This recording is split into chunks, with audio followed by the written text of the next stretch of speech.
Assalamualaikum warahmatullahi wabarakatuh. Kita sambung yang kemarin ya. Sekarang kita masuk ke bagaimana cara tiap-tiap zaman ini mencari makan. Kalau di zaman Paleolitikum, mencari makannya adalah dengan cara berburu dan meramu. Jadi mereka belum bisa menciptakan makanan mereka sendiri. Mereka berburu dan meramu, menyusuri sungai-sungai. Makanya mereka berpindah-pindah. Oke, lalu selanjutnya di zaman Mesolitikum. Di Mesolitikum mereka sudah mulai namanya melakukan teknik slash and burn. Slash and burn artinya adalah tebang dan bakar, atau kita biasa sebut dengan berladang. Jadi mereka mulai datang ke suatu tempat, ke suatu hutan, lalu sama mereka hutan itu ditebang, lalu setelah ditebang dibakar, lalu setelah dibakar kan otomatis kalau dibakar kan tanah akan menjadi subur ya, lalu mereka mulai menanam di sana. Tapi mereka menanam paling cuma nunggu sekali panen atau 2 kali panen, karena setelah itu mereka pindah lagi. Makanya mereka semi nomaden.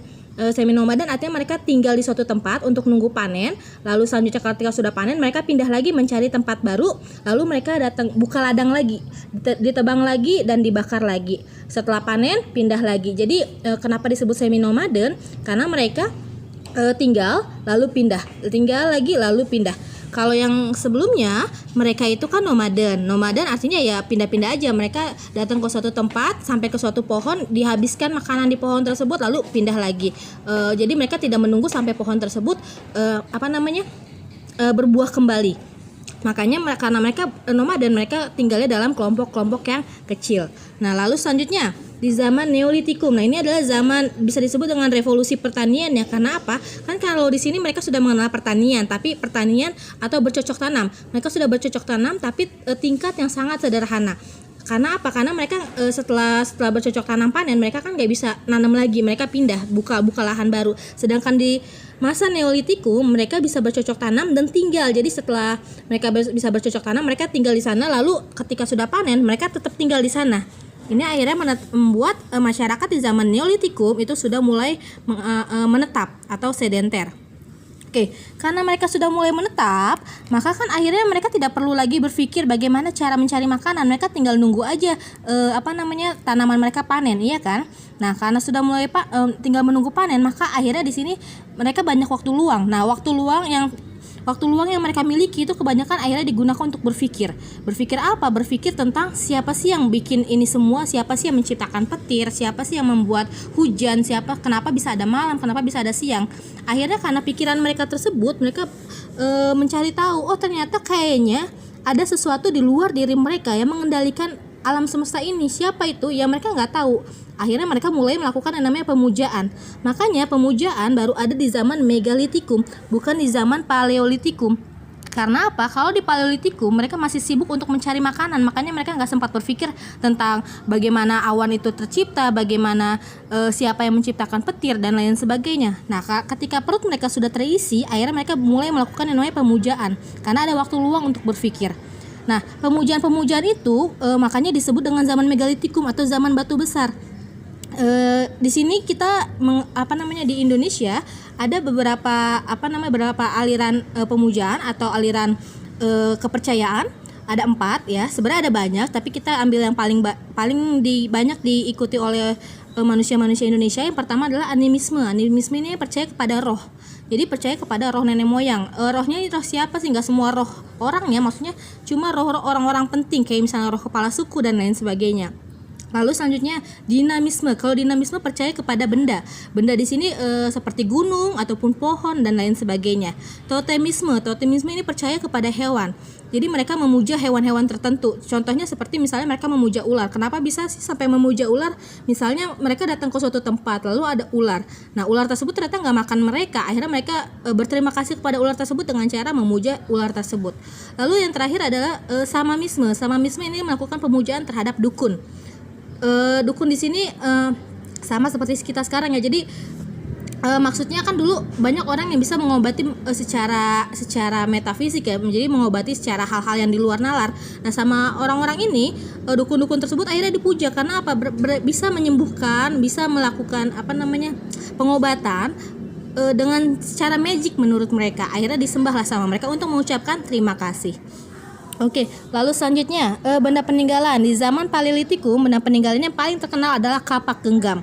atau bisa kita bagi menjadi dua benda peninggalan, yaitu benda-benda peninggalan Pacitan dan juga benda-benda peninggalan Ngandong. Jadi kenapa disebut benda peninggalan Pacitan dan Ngandong? Karena ditemukan di daerah Pacitan dan juga di daerah Ngandong. Oke, lalu selanjutnya zaman Mesolitikum, ini paling terkenal yaitu kapak genggam juga, tapi kapak genggam Sumatera. Jadi bedanya kapak genggam zaman Paleo sama zaman Meso, kalau ini adalah kapak genggam Sumatera atau kita sebut dengan pebble, dan juga ada kapak pendek, dan juga ada batu pipisan. Apa sih guna batu pipisan?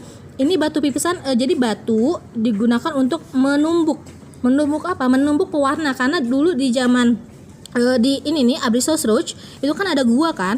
Nah, gua tempat tinggal mereka itu karena mereka tinggal di sana untuk menunggu hasil panen ketika mereka berladang.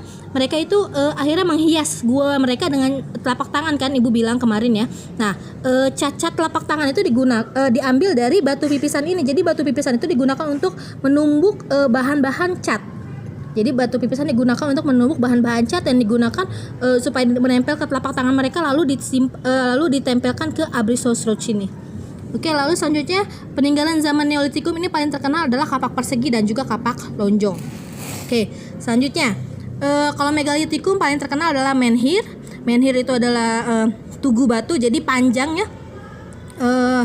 Tugu batu. Lalu selanjutnya dolmen itu meja batu. Jadi tugu batu tuh kayak batu tapi yang panjang. Kalau orang zaman dulu menggunakan itu buat naruh tali hewan. Jadi kalau kudanya nggak lari kan, kudanya diikat lehernya. Nah, nanti dimasukkan ke dalam talinya, diikatkan ke dalam menhir. Nah, kalau dolmen meja batu. Jadi meja batu kayak